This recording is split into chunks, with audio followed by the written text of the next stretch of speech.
Welcome back to I Want That Too, the podcast where Disney merch meets Disney history. I'm entertainer-writer Jim Hill, and I'm joined, as always, by the lovely Lauren Hersey. Hey, Jim. So this episode today, it is a big one.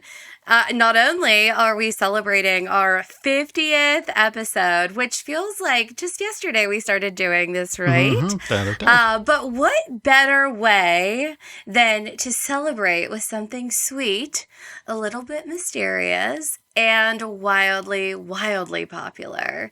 And no, it is not a Dole Whip, sir. Although now I'm thinking about that too. Today, folks, we are talking about cookies, but not just any cookies. These are cookies with a fan base, with a merch line, and more importantly, a wait time.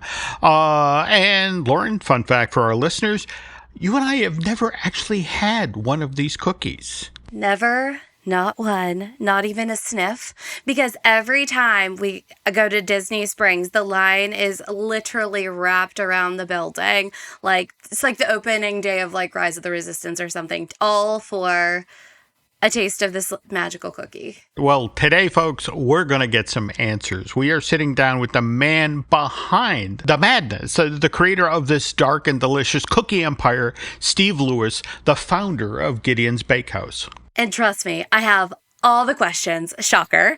But first, let's take a quick break and thank the folks that make this show possible. Yes, and if this episode has you craving a cookie, and let's face it, how could it not? If you're thinking of making your way to Disney Springs to finally brave Gideon's Bakehouse, the line outside there, do yourself a favor and save some money before you go. Head over to unlockedmagic.com, where you can get real discounts on Walt Disney World and Universal Orlando tickets, sometimes up to 12% off. It's the same team behind DVC Rental Store and DVC Resale Market, and they've already helped families save over $10 million. Just pick your dates, grab your tickets, and you're on your way. More cash for cookies, candles, and that limited edition character pen you didn't know you needed. That's unlockmagic.com. Go check them out. So, Steve, welcome. We are so thrilled to have you. And first off, congratulations on building a full-blown Disney Springs obsession. I mean, it has quite the reputation in the best way possible. I mean, it's not every day that you meet the man behind the cookies. Like, we're thrilled to have you. Well, thank you. I appreciate it. Thank you for having me on. Yes. So we've got to kick it backwards a little bit before we go forward. And before we hopped on, you were giving us a little taste of how did you get here? Were you a baker? What was the intent? No, I'm a classically trained guitar and piano, and I'm a vocal music major. Naturally, I would open up a bakery, right? Makes total sense. In fact, that's a fascinating part of your bio leading up to Gideon's Bakehouse. That you were literally on that path until there was a botched hand surgery. Is that correct? That is correct. Yeah, I had a botched surgery on my left hand that really messed up my coordination and made it very difficult and painful to play. So I went to. That's when I actually went to college to get a major in music. Not because I wanted to do something with a music major. It was simply because I really didn't know what to do, and I used that as kind of just a meditative time to discover what I wanted to do and what the next step would be. So I kind of got a music degree in the background while I tried to figure out who I was now and how to best represent myself out in the world and, learn about who I am as a human being. It was a different me. Now, that said, though, you finish up your time in college and you launch a comic shop and an art gallery, which I understand it did quite well until the financial correction in 2008. And you were then in, like so many people during that period, that sort of, okay, now what? Sure, yeah, 2008 was no fun. But yeah, I think that if I really look back at life, I tend to live my adult life in service of the hopes and dreams of the child in me. It's I established those goals when maybe I was 5 or 6 years old, and I feel like it's my responsibility to work through that as an adult. So when I was younger, I wanted to be a musician, and I wanted to own a comic book store. Mm-hmm. So I decided to move to Orlando, not having any idea at all what I was doing or any real work experience, certainly in business or in retail. But I was determined to figure it out. And if I'm good at anything in life, it's probably just being stubbornly focused on a task. And trying to complete it. Speaking of stubbornly focused, we have to talk about you and how long it took you to perfect your cookie recipe. So 15 years? 15 years, really? 15 years, my friend, yeah. Yeah, like what's the bridge? Like how did we get there? So where are you from originally, if you don't mind? Staten Island, New York, but I've been in Florida. I've been in Orlando for over 20-something years now. Okay, so... Despite the fact that I still haven't gotten used to the heat and humidity. You and me both. Your blood didn't thin out that's just the right, yet. That sigh was right. Well, no. I spent 3 and 4 years down in Orlando in the 90s. Mm-hmm. And again, you're familiar with actual weather. And just that's the thing. It drove me back east. I needed seasons. I mean, the thing about living in Orlando is the only way, for example, it's July or August because that's when the Halloween Horror Night billboards go up. Yeah. And then it's October because the Christmas billboards are up. But beyond that, it's green season and brown season. Yeah, that's a great way to think about it. We have a seasonal billboards. That's as good as it gets. Okay. Yeah, I like that. I'm gonna steal that. Okay. So you get to Orlando and you do the comic book store. You were playing right until you had your injury.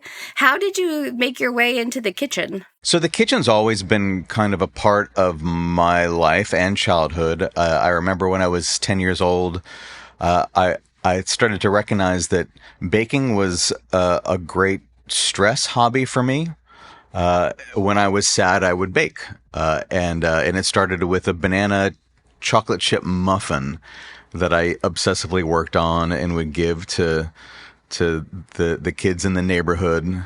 And then eventually, it moved into cookies. Mm-hmm. And I wanted to have a giant cookie before giant cookies were a thing. And I started working on it, having absolutely zero understanding of what a cookie recipe was, what baking was, the science of it, any skill behind it at all. Hence me taking 15 years to finish my recipe. I never really read a cookbook. I never, there was no YouTube when I was a little kid. There was just mad scientist experiments in the kitchen. And that's kind of how I fancied myself. Like my family loved to go to the buffets mm-hmm. when I was a kid. And I have grand memories of mixing stuff together mm-hmm. at the dessert bar, 100% certain that I was going to discover some new flavor profile. Did you? And that was like, 10-year-old me. Yeah, I discovered the flavor profile of disgusting. I can just see it like a brown bowl of muck. Like, I don't know, we had Ponderosa here in our region. Yeah, that's what maybe with the cookie crumbles in your brown mush. Yeah, Piccadilly's. We went to Piccadilly's every Saturday. Fond memories of the Piccadilly's. Piccadilly starting it all. Mm-hmm. So when did you realize that you stumbled upon something that could be a business? Very reluctantly. A lot of it was that 2008 crash that caused me to lose my comic shop, which really ended up being more like an art gallery because I started working for comic book stores around town. And one of the things that I've discovered through my musical career, through working at comic book shops, through, having my first business was that I had a bit of a knack for an understanding just naturally of branding and what it felt like to build a community. So I really, really had a lot of fun with Uberbot was the name of my business, creating community, doing fun events, bringing people together. And I started bringing my cookies to the art shows that I would host at Uberbot. And people were freaking out on me. They're like, these cookies are amazing. I want to buy blah, blah, blah to give to my clients. And I would get the request all the time, but I always poo-pooed it because it was my hobby. It was my stress hobby. It was very personal. I joke that the secret ingredient in the Gideon's cookies are my tears. With tears. I read that. It was so great. And I was like, I'm going to like this guy. And it's not really a joke. Like I really, I'm a crybaby when I bake because I'm usually stressed out about something and I listen to the Carpenters and I really kind of get as just melancholy as possible, and I turn that into creativity, which I think is a very music thing. I was, I loved writing the soppy love ballads. So the cookie is my latest soppy love ballad. Your love story. Yeah, it really, really is. Like I think of Gideon's, and people will often walk into the space and they see that it's dark and there's, some strange looking characters on the wall, and they immediately kind of default it to like creepy or horror based because of its darkness. But to me, it's like that darkness is a warm hug, it's a loving embrace. I find that there's a beauty to melancholy if you do it right. So to me, Gideon's is like a beautiful ballad that has maybe a sad tale to it with a positive ending, we hope. Let's now talk about how that ballad then got started. Because, all right, you initially went into the East End Market in Orlando's Garden District up by Audubon Park, but you were only in there. It was supposed to be a 30-day pop-up, right? Correct. Yeah, I was selling cookies out of my kitchen just out of necessity because I had to pay some bills after I lost my business in the 2008 crash. I lost my house. I lost everything. So I truly had to start from scratch, and I was working in the mall, and I had a good underground buzz with these cookies, and certainly visually they were unique enough as the social media world started to kick in with what was Instagrammable. And they asked me to do a pop-up, and I'll be honest, I didn't think that it would be something that would work. Because I only had 6 flavors of cookies, and to this day, I only sell, I think right now we're at 7 flavors of cookies are the daily offerings. And I'm like, that's not enough to pay the bills. It just doesn't make any sense. And I was wrong. The very first day I opened up there as a pop-up, I freeze my dough before I bake it as part of the process, allowing that vanilla bean to really marinate. So I was able to prepare, having no staff, what I thought was going to be 3 weeks worth of inventory based on what the previous pop-ups there had told me the daily sales would be. And it was all gone by 1 o'clock on the first day. So it was one of those things, I've talked about before where, you hear people say that a singular moment in their life changed their life. And I've always kind of, when you hear it and it's never happened, you think it's just kind of an embellishment.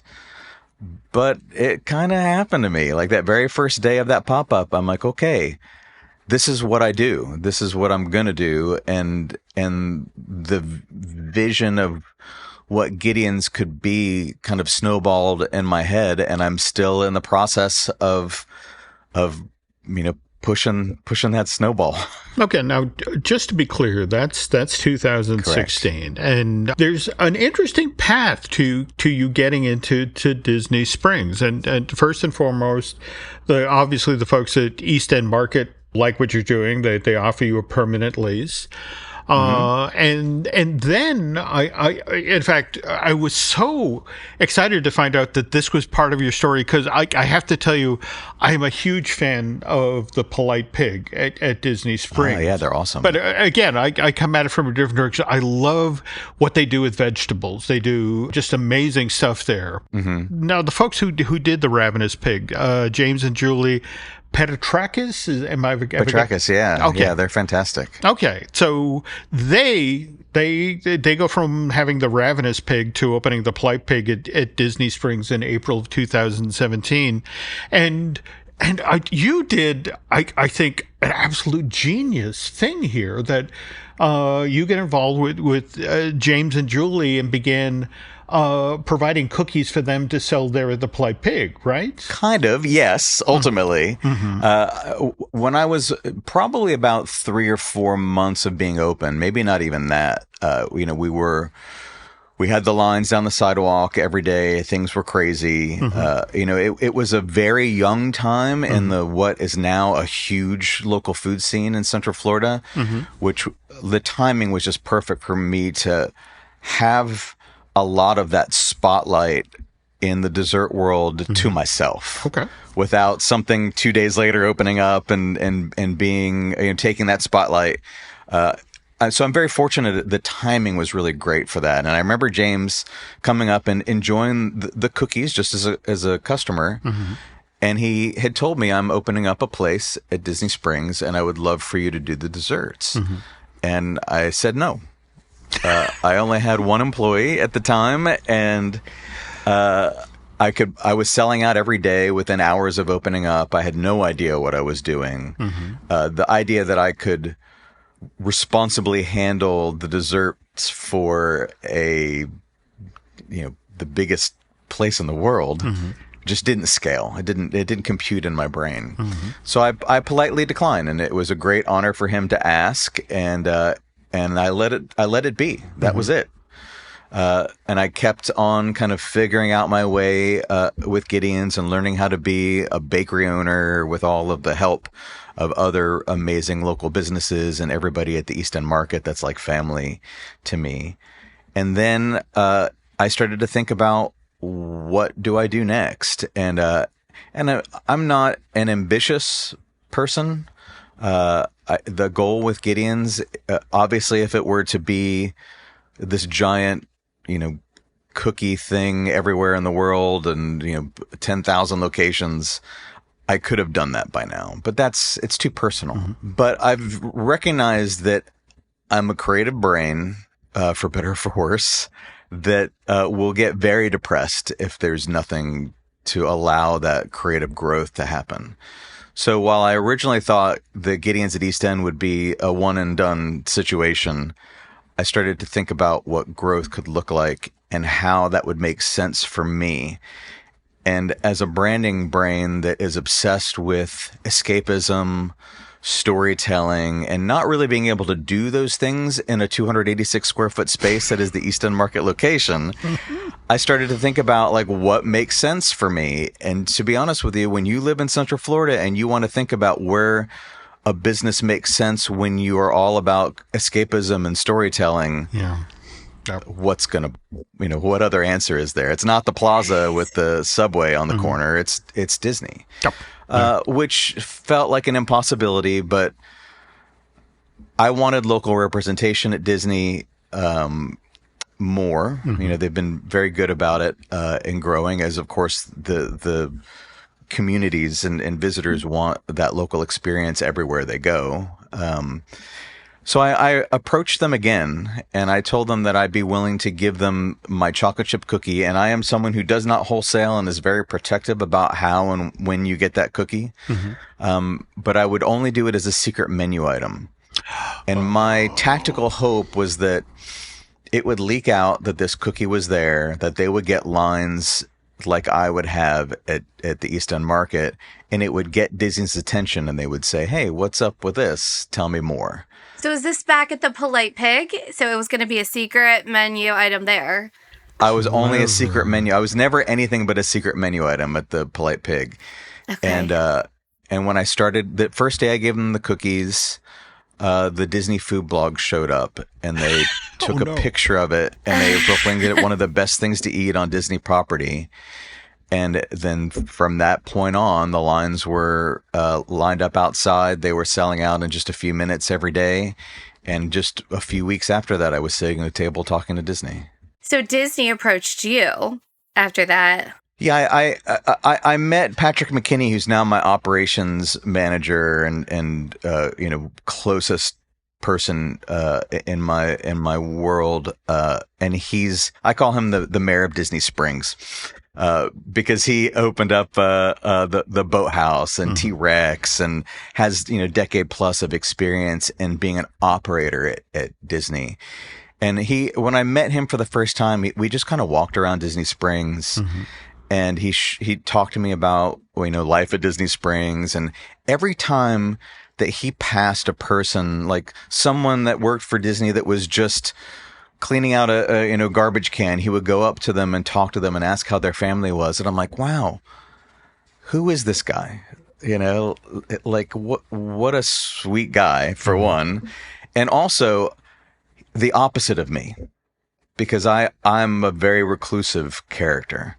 And I realized, one, I need someone that has an understanding of this world that can walk with me through it and guide me through it, but also someone that knows people and that wants to know people and wants to be seen. And I am not that.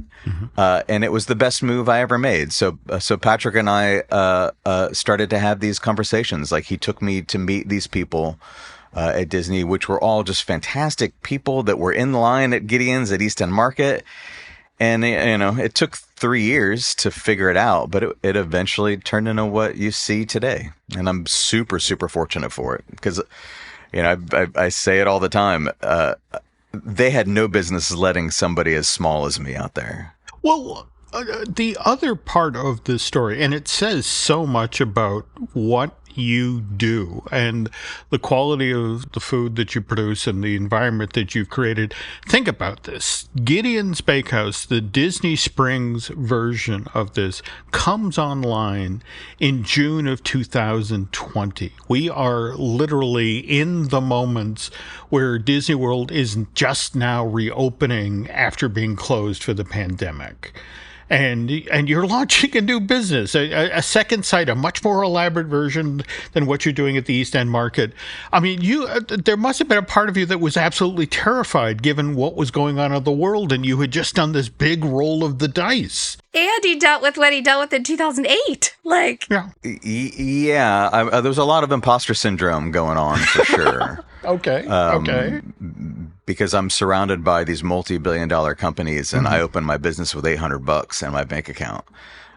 So there was a lot of that in the beginning during those conversations and that buildup. But there came a point when it was for really reals, and I got to talk to these amazing, people at Disney that were so supportive, and George Kay, that was the president out there at the time, and Matt Simon, the VP at Disney Springs, and Chris Weck, who's an Imagineer out there, is just incredible and so sweet and so supportive. And so many people at Disney have just been like, they talk to me with excitement, and I get to talk to them back with excitement. And that really wipes out all of that fear and doubt. You just feel like you've got a mission, and it's your responsibility to make everybody proud. And when I say make everybody proud, I especially mean my community. Like, I wouldn't exist without all of those people that came to East End Market, that lifted us up, that got all that attention,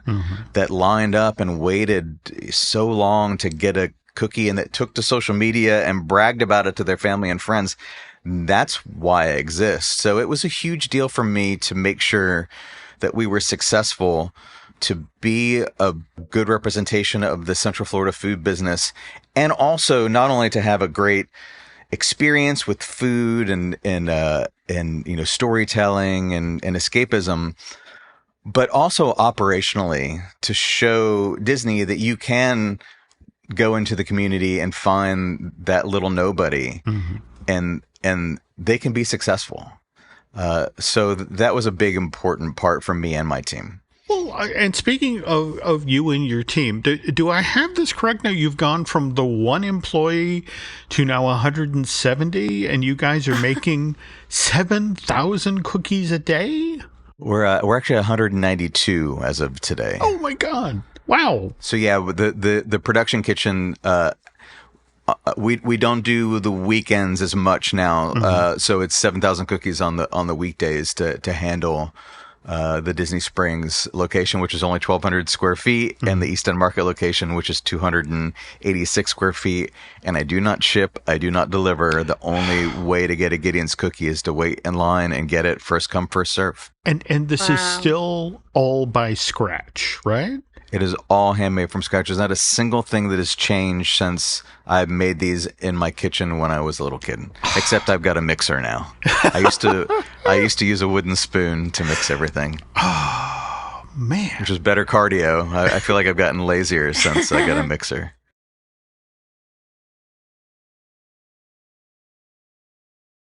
Okay, so I have to ask because, I like to say that I'm America. And for people listening, you introduced yourself as Steve. Like, who's Gideon? Oh, I do collect old books. It's been a fun little hobby of mine. And I was at an estate sale probably 25, 30 years ago. And I was really young. And I bought a collection of old books for $100. That were all Victorian era books. And when I flipped through them, I found a cookbook in there the little kid was writing in because he wanted to be a baker. And he had little doodles in the book and little notes, and the name scribbled on the back was Gideon, and the date the book was published was 1898. And I love finding things like that, and there is just a ominous tone to it. It's like a message from the past, which kind of shaped what Gideon's is and how it feels. Well, now speaking of which, I love that you leaned into that because, of course, if you go to the location at Disney Springs, I mean, first of all, you have your gargoyle on top of the building, but also established 1898. And what does the sign say? It says cookies, cakes, and curiosities. Is that correct? That is correct. Look at you. And we have to talk about the look of the place. I mean, the cookies are spectacular, but half of this is the mythos and that sort of thing. And how did Michael Reyes get involved in this? So when I had Uberbot, which, like I had said, it focused really more as an art gallery than a comic book shop, Mike walked into the shop one day to talk with me about having his first art show there. And as he will tell you, he chickened out and left. Maybe said hello to me behind the counter, and that was it. But then a few weeks later, I was at a MegaCon, which is a big comic convention here in town, and Mike had a booth there, and I walked by, and I thought his stuff was super fun and very much of the pop culture scene at the time, especially when we specialized in urban vinyl, designer toys, blind box, fun stuff that kind of shaped what Gideon's is, but that's a whole nother rabbit hole. And I immediately loved him. We laughed. We had a good time. I invited him to have his first gallery show at Uberbot, and we've been brothers ever since. And I don't know if Gideon's would have been called Gideon's Bakehouse without Mike. I think he was the one that reminded me about that book and started to work with me with Gideon's as a branding exercise way, way, way before I actually thought that I would ever open up a bakery. It was probably right after I lost Uberbot and I was baking out of the house and selling cookies and putting the little Gideon's Bakehouse branding on things just for fun because I needed that creative outlet. And we had fun talking about these things together. So the idea of Gideon's and the inspiration behind the visuals all started probably in 2008 with Mike and I just, chitty chatting on the phone like we still do every single day. Well, I mean, as somebody who's been a fan of Edward Gorey forever. Don't get me wrong, Mike has his own unique style, but it's definitely that wheelhouse. And it just, who came up with the idea of an Edward Gorey bakery? I mean, that's just genius. Yeah, that's our mutual love. I believe we even went to an Edward Gorey gallery showing here in Orlando, where they had some of his pieces moving through way back in the day. So that's always just been a mutual love for us. So for those listeners who are not familiar with Edward Gorey, how does that, who is that? How does it tie in? And how did that shape the experience? So if they've not been to Gideon's yet, walk through that. Well, I tend to really like artists and illustrators that did things that were often thought of as children's stuff, but it wasn't. Okay. And I'm fascinated by that. And Maurice Sendak is another big inspiration. But Edward Gorey more so was definitely on the dark and grim side. Mm-hmm. So a lot of people will walk in the shop and say, oh, this place reminds me of Tim Burton influence. And they think we're influenced by Tim Burton, but it's actually Tim Burton influenced by Edward Gorey. There we go. So we go back to the OG. Mm-hmm. So it's really those black and white illustrations that just have this vibe that's hard to explain. Mike can probably do it better than I could. So that's what people can expect. So when they walk in the door, being a new guest, so they've waited in the line and opened the door, what are they going to experience? I'd like to think it's a little interpretive, because some people do think of that dark space in different ways. My hope is that they're going to just collapse into a little world of whimsy. There's so many stories to be told. There's so many faces looking at you from the portraits on the wall, little collectibles on the shelves, books on books on books that are all real early Victorian books. They're all authentic. There's nothing fake about that space. It's not a theme that we thought would be cool for a bakery. It really is very much who we are. If you cracked open my head, it would very much look like the inside of Gideon's Bakehouse, I think. That's so cool. But I like to think that a lot of the people that really we have such a tight-knit community. I run the social media myself, and there's so many people that I've just chatted with for years and years and years. So many people I've talked to for years before they even visit Gideon's for the first time. Mm-hmm. And what I hope people feel when they walk in, especially if they're little creative brains that don't necessarily feel understood in a very hard to understand world, they feel at peace and at home when they walk through that door. I hope that everyone there that walks in there feels inspired, creative, and at peace in that comfortable little space. Now, speaking of which, though, I have to ask about the process of choosing where Gideon's Bakehouse would go in Disney Springs, because you were really sort of Disney Springs 2.0, right? It had been established 2016 or thereabouts and was finding its footing, and you guys came in sort of 3 or 4 years after it was open? Yeah, 2020. So yeah, very much so. I think as they were, Disney Springs has been very successful. Mm-hmm. It's for those of us that have lived in Central Florida for long enough, have seen that evolution of that space, and it found its stride for sure. There's so much to do out there. There's so many things to experience. But I did have again that kind of stubborn visualization of what I think Gideon's is, and I've always been very protective over Gideon. Mm-hmm. I don't think of it as much just as my own thing anymore. It's become it's Gideon is Gideon. Mm-hmm. I have to listen to what he wants. Mm-hmm. And he didn't want to be a kiosk. Mm-hmm. He didn't want to be a tiny space that had nothing on the outside but a sticker on the window that said Gideon's Bakehouse. I held out to try to get into a space there that I could brand on the outside and the inside. And just based on what I had learned from my experience at East End Market, I knew there was a good chance that I was going to have lines. And I didn't want to be in a space that blocked anyone else's business.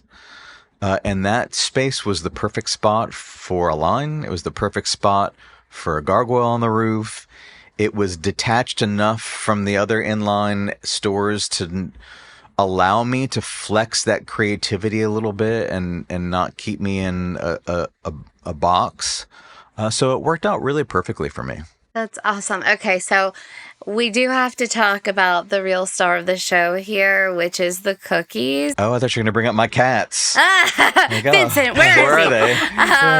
No, but so you said 6, maybe 7 on the day-to-day. Could you talk about what they are and like what's the fan fave that sells out first? Oh, wow. It's hard to say. I'd like to think that there's a cookie for every emotion. So I tell people when they ask me what my favorite cookie is, it really depends on how I feel. So if I'm feeling nostalgic, it's a chocolate chip cookie. If I'm feeling like a little kid, it's the peanut butter for me. My favorite cookie, or the one I eat the most, is the banana bread chocolate chip cookie. And surprise, surprise, it's because when I was a little kid, that was the first dessert I tried to make. So it's my love letter to the 10-year-old me. So I try not to push people in any specific direction. I try to keep them from buying the cookies and cream cookie. That's the one thing that's popular, and I wish it weren't. Why? And my staff rolls their eyes when I go on this rant about how much I hate the cookies and cream cookie. Cookies and cream, I hate to dedicate any time to that cookie, but I'll tell you really, really quickly. I made it to taste like an Oreo milkshake and a cookie. It does, which was hard to do. That's a hard cookie to make. It's actually our most expensive cookie to make because I only use double stuff Oreos, and there is no wholesale avenue for double stuff, so I get them from Walmart. Which is the best price that I can find. Hopefully, who is it that makes that? Nabisco? Yeah. Nabisco, if you're listening, give me some wholesale on double stuff, for goodness sakes. Get this man some double stuff. I'm moving a lot of cookies and cream, despite my efforts to minimize its importance in the shop. But I what that tastes like. I feel like every other Gideon's cookie is very unique to us. And while I haven't had every chocolate chip cookie in the world, I've never quite had one like mine. And I try to maintain that with the menu. I'm always on with my staff about how there's no such thing as the best. Like, internet culture is a difficult thing. And I struggle with the best culture. I'm not a big fan of best of awards when it comes to food. I don't really pay attention to some, influencer that tells me this is the best taco in my state. I like to experience these things for myself because I recognize that the food that people love is a collection of their life and their memories, hearkening again back to the banana bread chocolate chip cookie.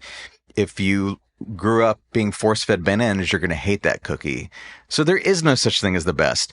We just try to make sure that everything that's on that menu is the best that we know how to make. And the hope is that we're creating a memory for someone that they can tether on to, for locals, so they can come back and enjoy and come to us when they need it. When the world is struggling, we're there. We're giving people hugs. We're having conversation. We're selling cookies. But when you're traveling, for me, like every time I go to Savannah, for example, I love going to Collins Quarter. Shout out to Collins Quarter. I have great memories there. I've had great food there. So it's important to me that we try to be that for people. And mediocrity is my enemy. So I'm always just making sure that what we work on, which does still take years, is the best that we can do. And there are items. We sold a Gideon's cookie bar that had nougat, caramel, Gideon's cookie. We spent about 4 years on that. We sold it for 1 weekend. Wow. That's it. But we needed to make sure it was awesome. It's in our back pocket if we ever want to do it again.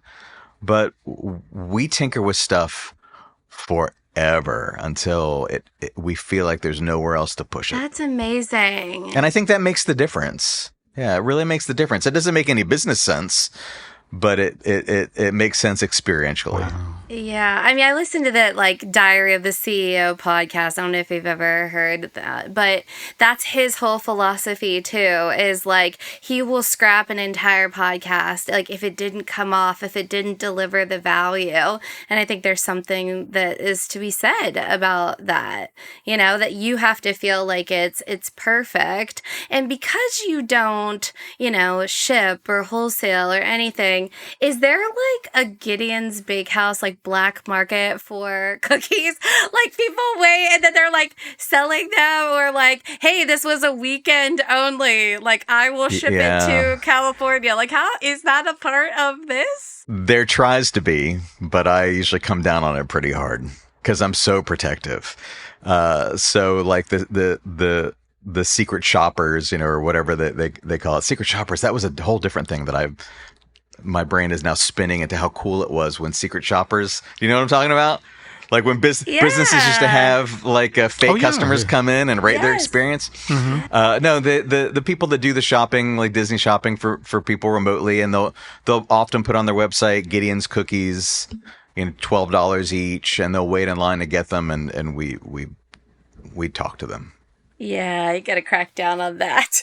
I mean, the cookies aren't meant to be shipped, or, you know, I'm very protective of your first Gideon's experience. And my guests, my customers know this deeply, that I don't want your first Gideon's experience to be something that got stuck in the mail and you got it 5 days later and you've waited years to have a Gideon's cookie and you're like, oh, what is this?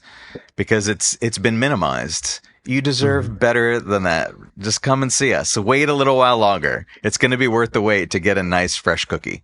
Listen, we said it at the top of the show. So our travel partner is Be Our Guest Vacations, and they also have Unlocked Magic, where you can get like discount park tickets. And we're like, if you are having a hankering after this, go get your discount park tickets and your stay, and then just wait and get the cookie. Because I have to say, that's what's been absolutely fascinating about talking with people about Gideon's Bakehouse. They will talk about the 5-hour line, which, remember, you're in a 5-hour line in Orlando. And then, but the story always ends the same way. They get inside, they get the cookie, and then they say, totally worth it. Yeah, we have to deliver. Yeah. Yeah, I just sort of like, when you hear that story enough, it's like, these have to be amazing cookies.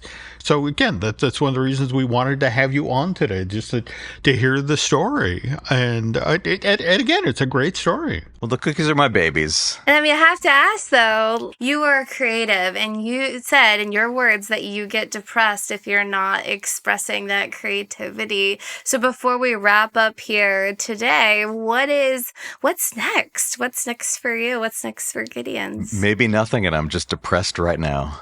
You guys are my therapy today.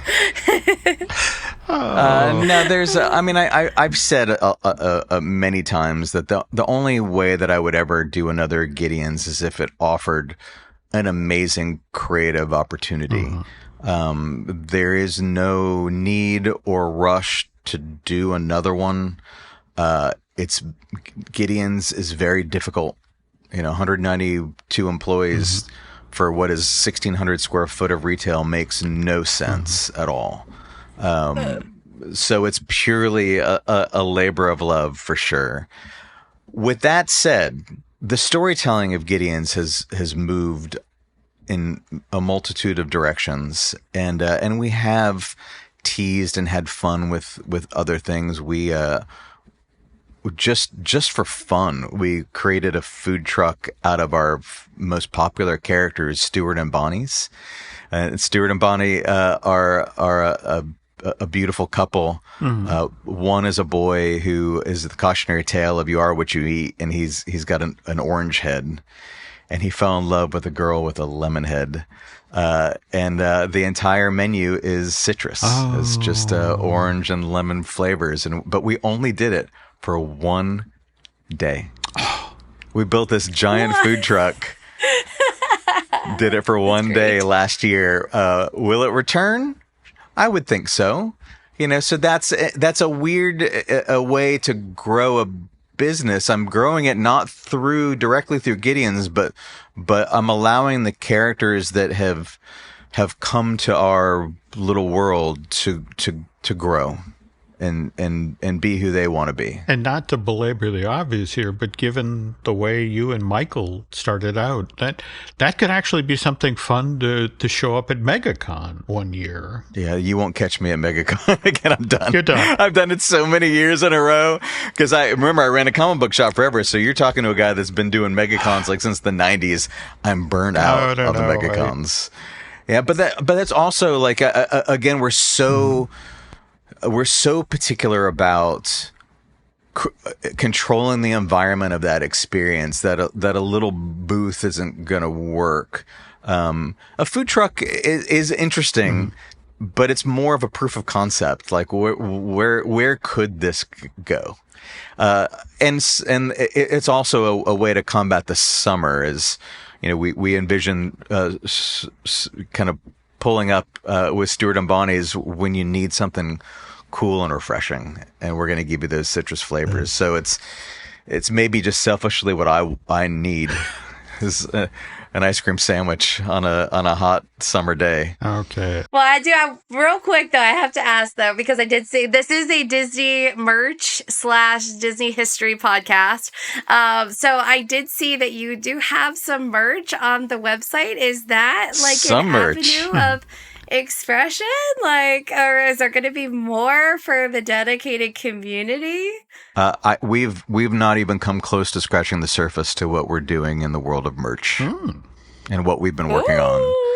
So that's exciting. So yeah, we do have a lot of fun, and me coming from an art gallery, collectible comic shop background, you'll notice if you go on our website that almost everything on there is sold out, because it's all been limited to 1,500 pieces, 500 pieces, open edition prints that might only be available for 24 hours and then it's gone. We run Gideon's like an art gallery, and I'm not greedy about it. I'm okay to sell out in a few days. We hide trading cards in the boxes that tell you the story of characters like Stuart Valencia and Bonnie Bray. There's so much to discover and learn. And, like I said, we've barely tapped into it. It's something that we work on a lot behind the scenes. This has actually been a very busy year behind the scenes. And the one thing that I've learned is that to do something right really takes a few years to get it where you want it to be if you're going to do it on a larger scale. So I've been patient until I started to push and listen to what Gideon's and the world around Gideon's wants, and I think this next year might be a one that finally starts to become more visible to people outside of our little bubble. That's as cryptic, trying not to be. No. So, but people, you're keeping it fresh, you're keeping it interesting, and people should follow along with your journey. So, our listeners, where can they find more about Gideon's Bakehouse, more about you and the characters you've created? I think the best place to engage with Gideon's Bakehouse is Instagram.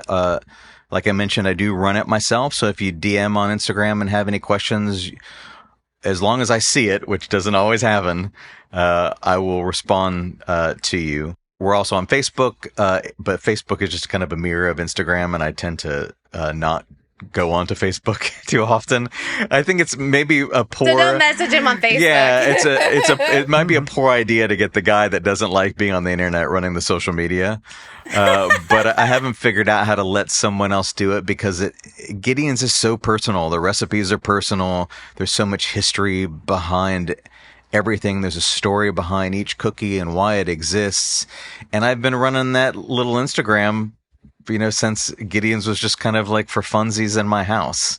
So it doesn't feel right to let someone else do it. But Instagram is what's up. And then you can go to gideonsbakehouse.com. We're pretty regimented in how we operate. New items drop on the 1st of every month. As long as you're paying attention to that Instagram on the 1st, you're going to know what's up for the month or what's coming for the month. Like this month, we have a different cookie every week, which we've never done before. So we've been playing around and trying new things. There's certain times of the year, like October, where every single weekend we'll do a limited edition dessert that we've never, ever, ever sold before and will never sell again. And we've done that for almost a decade now. Like, it amazes me that we still keep coming up with these ideas. I'm waiting to hit the wall. It's got to happen sooner or later. Or never. Yeah, I hope so. But we're having a good time. You've created something really, really special. So check out Gideon's Bakehouse. Go on Instagram, give him a follow, check out the website. And we appreciate your time being here today. But I think on that note, it's about time that we close up shop for today. I appreciate you letting me babble for so long today. We love it. I know we I can be bad. And people reach out all the time. So we've had our interviews are some of the most impactful because that's really what our listeners want. They want to hear the story behind the things that they love.